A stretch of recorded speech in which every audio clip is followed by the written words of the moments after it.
यानी जब परिणाम सामने आ जाए तो वो आपके वश में नहीं है कि उसमें कोई परिवर्तन आप ला पाएंगे, है ना।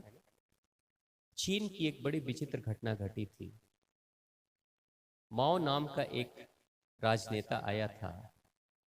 जब वो सत्ता में था तो लोगों ने कहा, कुछ विद्वानों ने कहा, किसी भी राजा के मंत्री भी तो होते हैं ना, मिनिस्टर्स, वो सजेशंस देते हैं।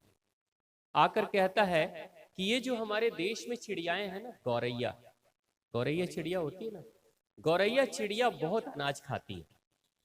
एक गौरैया चिड़िया कितने अनाज खाती होगी, आप सोचिए, एक दिन में गौरैया चिड़िया कितना अनाज खाएगी। तो उन्होंने कहा कि एक गौरैया चिड़िया अगर दिन भर में 100 अनाज खाती है, 100 दाने खाती है, तो कितने लाख चिड़ियाएं हैं, करोड़ों चिड़ियाएं पूरे देश में हैं। 100 गुना करोड़, यानी एक दिन में कितना अनाज ये चिड़ियाएं खा रही हैं, कितने हजार क्विंटल अनाज चिड़ियाएं बर्बाद कर रही हैं। इसके कारण से हमारे देश में गरीबी है।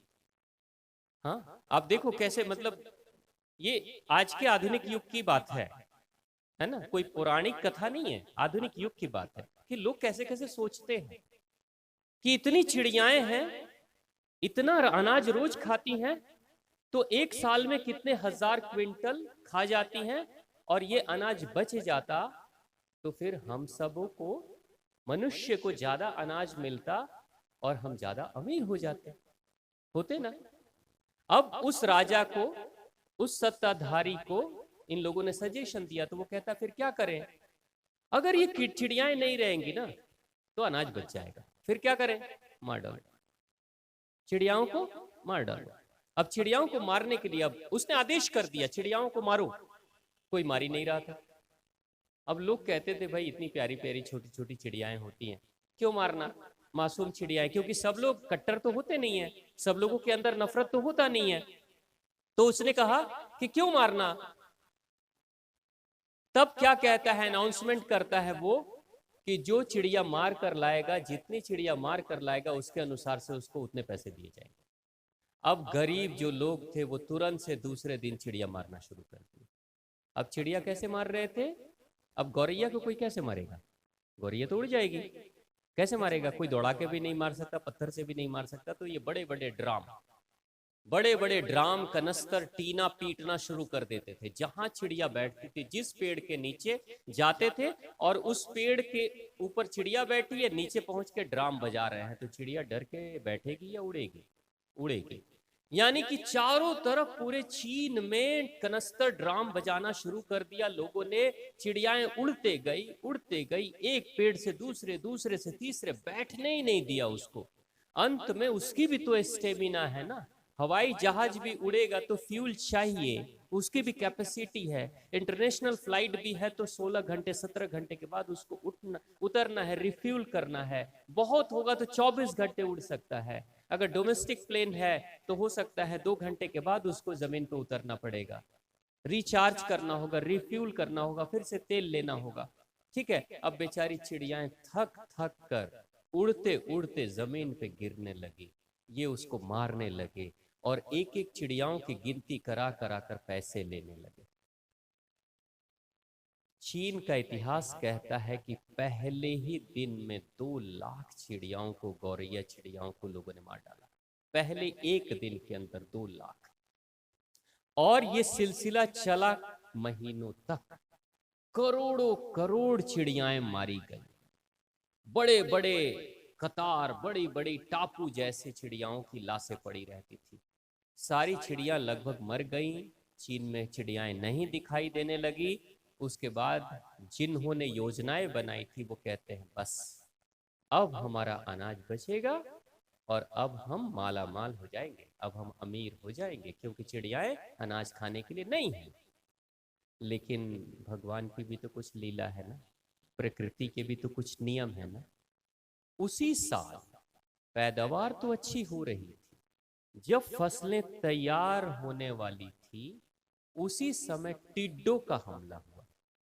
छोटे टिड्डे यहां भी होते होंगे, सभी जगह पे टिड्डों का हमला होता है, जिसको हम लोग क्या बोलते हैं, राम जी का घोड़ा। आप लोग भी यही कहते हैं। हाँ, हरा रंग का, है ना। टिड्डों का हमला हुआ, और टिड्डे कभी भी आते हैं तो हजारों के झुंड में आते हैं, हजारों के झुंड में। और टिड्डे, जिन फसलों पर टिड्डे बैठे, उन सारे फसलों को टिड्डों ने बर्बाद कर दिया। उस साल की सारी फसल टिड्डों ने बर्बाद किया। अनाज खेतों से घर पे नहीं पहुंचा, और चीन की सबसे बड़ी भूखमरी उसी साल हुई थी, और लाखों लाख लोग भूखमरी से मारे गए। अब उसके बाद से जो बच गए, आखिर आपस में इन्होंने योजनाएं बनाई कि भाई इतनी बड़ी त्रासदी कैसे हो गई, इतनी बड़ी घटना कैसे घट गई हमारे चीन में, इतने लोग भूखमरी के शिकार क्यों हो गए, इससे पहले नहीं हुए थे। गरीबी थी, लेकिन इतनी बड़ी त्रासदी, इतनी बड़ी भूखमरी, इतना नरसंहार, इतने लोग मारे गए, ऐसा कभी नहीं हुआ।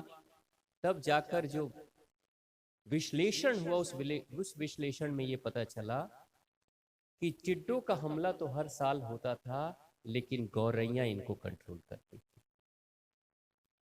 गौरैया खा जाती है टिड्डों को, वो भी उड़ते हैं, गौरैया भी उड़ती है, और उनकी स्पीड और गौरैया की स्पीड लगभग वैसी है। गौरैया भी टेढ़े मेढ़े उड़ के पकड़ लेती है उनको। जैसे ही वो टिड्डों का हमला होता था, हजारों हजार टिड्डे, हजारों हजार गौरैया एक साथ पड़ती थी और लड़ती थी, टिड्डों को मारती थी, खा जाती थी, लेकिन फसलों को बचा लेती थी। वो कुछ दाने खाती थी, लेकिन आपके फसलों को सुरक्षा देती थी। तो जैसे ही उन रक्षकों को लोगों ने मारा, उसके बाद हमलावर टिड्डों को ये रोक नहीं पाए। गौरैया को तो मार सकते, टिड्डों को कैसे मारेंगे? यानी जो भी चीजें हैं, अब जब परिणाम सामने आ गया, जब भूखमरी के लोग शिकार हो गए, पैदावार बर्बाद हो गई, तो क्या आप चाहेंगे कि फिर से पुनः जल्दी से गौरैया चिड़ियाएं आ जाएं और रक्षा कर दें? ऐसा संभव है? कई वर्षों तक उस भूखमरी का शिकार चीन को झेलना पड़ा, कई वर्षों तक। यानी एक बार जब बुरी घटना घट जाएगी, तो उसके सुधारने में, पुनः उस स्थिति पे पहुंचने में वर्षों लग जाएंगे। उसके लिए कितना नुकसान हो जाएगा पता नहीं चलेगा।